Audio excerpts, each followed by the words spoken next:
tuwachane wamekaribia bwana mashoga zake.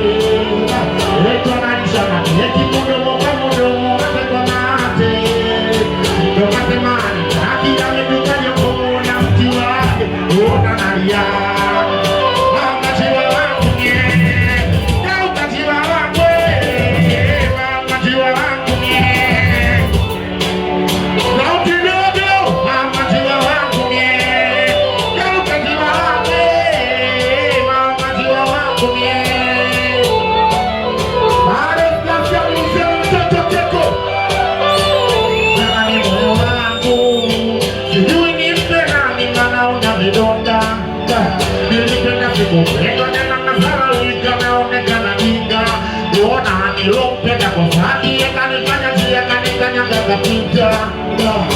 unaumia moyo machana toka machozi sababu yake.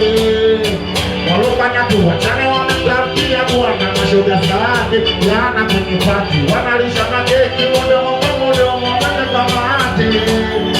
Ndo matemani hadi ametuka jokomu na mti wake. Ona nalia